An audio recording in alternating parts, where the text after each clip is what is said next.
Hi guys, ഇന്ന് നമുക്കൊരു get ready with me video കണ്ടാലോ. ആദ്യം തന്നെ ഞാനൊരു ലിപ് ബാമാണ് ഇട്ട് കൊടുക്കുന്നത്. ലിപ്പൊന്ന് മോയ്സ്ചറൈസ് ആവട്ടെ എന്ന് വിചാരിച്ചു. സോ ലിപ് ബാം ഇട്ട് കൊടുത്തു. അതിനുശേഷം ഞാനൊരു സൺസ്ക്രീനാണ് ഇട്ട് കൊടുക്കുന്നത്. ഡോട്ട് ആൻഡ് കീയുടെ വിറ്റാമിൻ സി പ്ലസ് ഇ സൺസ്ക്രീനാണ് ഞാൻ ഉപയോഗിക്കാറ്. സോ ഇതെനിക്ക് ഭയങ്കര കംഫർട്ടബിൾ ആയിട്ടുള്ള സൺസ്ക്രീനാണ്. ഇത് പെട്ടെന്നൊന്നും സ്കിന്നിലേക്ക് അബ്സോർവ് ചെയ്യില്ല, കുറച്ച് മസാജ് ചെയ്ത് കൊടുക്കണം. സോ അങ്ങനെ മസാജ് ചെയ്ത് കൊടുത്തു. അതിന് ശേഷം ഞാനൊരു ഫൗണ്ടേഷനാണ് യൂസ് ചെയ്യുന്നത്. ഞാൻ ഫൗണ്ടേഷൻ എല്ലാ ഇതിലും ഉപയോഗിക്കാറില്ല, മേക്കപ്പ് ലുക്കിലും, പക്ഷേ ഇടയ്ക്കൊക്കെ യൂസ് ചെയ്യും ഒരു പാർട്ടി മേക്കപ്പ് ലുക്കാണെങ്കിൽ. സോ ഇത് ഭയങ്കര അബ്സോർബ് ചെയ്യാനും അതുപോലെ ബ്ലെൻഡ് ചെയ്യാനൊക്കെ ഭയങ്കര പണിയാണ്. കൈ കൊണ്ടാണ് ബ്ലെൻഡ് ചെയ്യുക. ഇനി അടുത്തത് ഫിറ്റ്മീൻ്റെ ഒരു കോമ്പാക്ട് പൗഡറാണ്. ഈ കോമ്പാക്ട് പൗഡർ ഇട്ട് കൊടുത്താലേ എൻ്റെ ലുക്ക് എനിക്ക് കംപ്ലീറ്റ് ആയിട്ട് തോന്നാറുള്ളൂ. സോ ബ്രൈറ്റൻ ആയ പോലെയല്ലേ ഗൈസ്, എനിക്ക് ഭയങ്കര ഇഷ്ടമാണ്.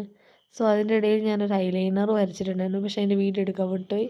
ഇതൊരു മസ്കാര ഇട്ടെടുക്കണം. മസ്കാര കൊണ്ട് തന്നെ ഐബ്രോ ഫില്ല് ചെയ്ത് കൊടുക്കുകയാണ്. സോ അതിനുശേഷം നമ്മളെ മേക്കപ്പിൻ്റെ മെയിൻ പാർട്ടായ ലിപ്സ്റ്റിക് ഇട്ട് കൊടുക്കുകയാണ്. ഡാസിൽ പറഞ്ഞ മിനി ലിപ്സ്റ്റിക്കാണ്. സോ ഇതിട്ട് കൊടുത്തു. നല്ലൊരു ഷെയ്ഡാണ്. ഇതേ ഷെയ്ഡാണ് എൻ്റെ ഡ്രസ്സും വരുന്നത്. സോ അതേ ഷെയ്ഡ് തന്നെ ഇട്ടു. ഇതിൻ്റെ മുകളിൽ ഞാനൊരു കോഫി ബ്രൗണിൻ്റെ ലിപ് ഗ്ലോസ് ഇട്ട് കൊടുക്കുന്നുണ്ട്. എൻ്റെ ഫേവറേറ്റ് പാർട്ടാണിത്, ലിപ് ഗ്ലോസ്. ലിപ് ഗ്ലോസ് ഇടാണ്ട് ഞാൻ പുറത്തേക്ക് പോകാറേ ഇല്ല ഗൈസ്. എനിക്ക് ഭയങ്കര ഇഷ്ടമാണ് ലിപ് ഗ്ലോസ് ഇടുന്നത്. സോ അതിനുശേഷം നമുക്കൊന്ന് ഡ്രസ്സ് മാറ്റിയിട്ട് വരാം. ഇതാണ് എൻ്റെ ഔട്ട്ഫിറ്റ് ഗൈസ്.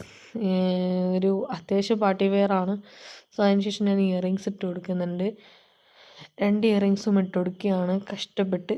ഇട്ട് കൊടുത്തു. ഇനി നമുക്ക് എൻ്റെ ഫൈനൽ ലുക്ക് കാണാം. ഇതാണ് എൻ്റെ ഫൈനൽ ലുക്ക് ഗൈസ്. ഇഷ്ടപ്പെട്ടാൽ എന്തായാലും സബ്സ്ക്രൈബ് ചെയ്യുക, ഫോളോ ചെയ്യുക ഗൈസ്. അപ്പോൾ ബൈ ഗൈസ്, ബൈ ബൈ.